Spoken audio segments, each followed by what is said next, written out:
ನಮಸ್ಕಾರ ವೀಕ್ಷಕರೇ, ಧ್ವನಿ ಸಂಜೆ ವಾಹಿನಿಗೆ ಸ್ವಾಗತ.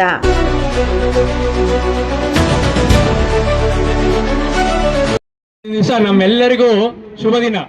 ನಮ್ಮ ನಗರದ ಜನಾಂಗಕ್ಕೆ ಒಂದು ಒಳ್ಳೆಯ ದಿನ ಅಂದ್ರೆ ಇವತ್ತು.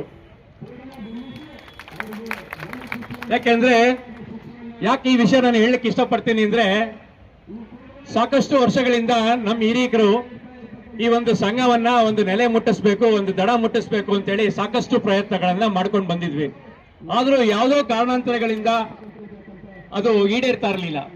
ಇವತ್ತಿನ ದಿವಸ ನಮ್ಮ ಯುವಜನತೆಗಳಲ್ಲಿ ವಾಸ ಮಾಡುವಂತ ಜನರೆಲ್ಲರೂ ಸೇರಿ ಒಂದು ಒಗ್ಗಟ್ಟಿನಿಂದ ನಾವು ಈ ಒಂದು ಪ್ರತಿಭಟನೆ ಮಾಡೋಣ, ಈ ಒಂದು ಹೋರಾಟಕ್ಕೆ ಜಯವನ್ನ ಕೊಡಿಸೋಣ ಅಂತೇಳಿ ತಾವೆಲ್ಲರೂ ಇವತ್ತಿನ ದಿವಸ ಇಲ್ಲಿ ಸೇರಿದಿರಿ.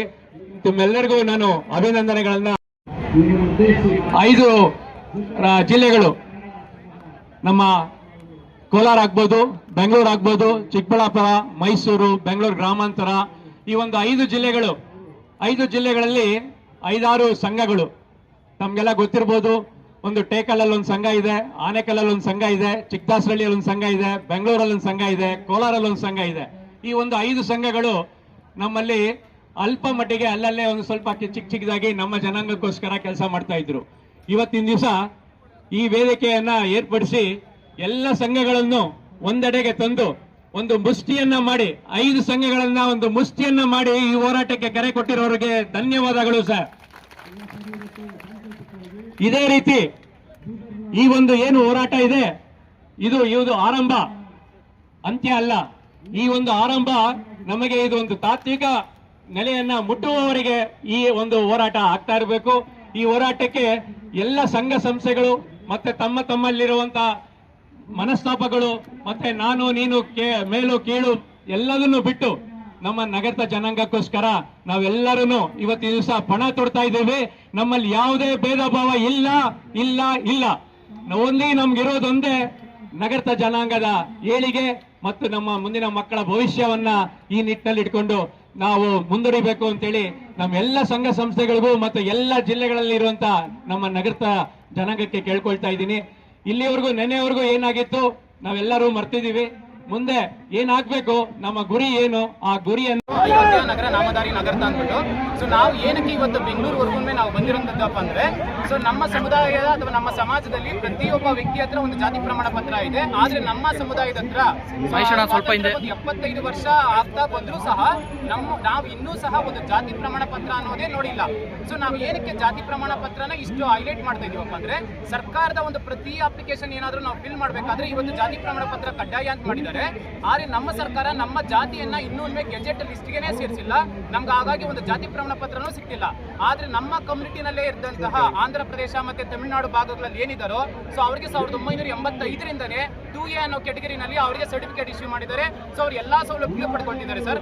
ಬಟ್ ನಮಗೆ ಈ ಒಂದು ಹಾಸ್ಟೆಲ್ ಸೌಲಭ್ಯ ಅದಂದ್ರೆ ಈ ಒಂದು ಜಾತಿ ಪ್ರಮಾಣ ಪತ್ರ ಇಲ್ಲದೆ ಒಂದೇ ಒಂದು ಕಾರಣಕ್ಕಾಗಿ ನಮ್ಮ ಮಕ್ಕಳು ಸರ್ ಸ್ಟಾರ್ಟಿಂಗ್ 6ನೇ ತರಗತಿಗೆ ಏನು ಕಿತ್ತೂರಾಣಿ ಚೆನ್ನಮ್ಮ ಮತ್ತೆ ಮೊರಾರ್ಜಿ ದೇಸಾಯಿ ಸ್ಕೂಲ್ಗಳಿದಾವೋ ಅಲ್ಲಿ ನಮ್ಮ ಮಕ್ಕಳನ್ನ ಪ್ರವೇಶ ಮಾಡ್ತಿಲ್ಲ, ಅಂದ್ರೆ ಒಳಗಡೆ ಸೇರಿಸ್ಕೊಳ್ತಿಲ್ಲ.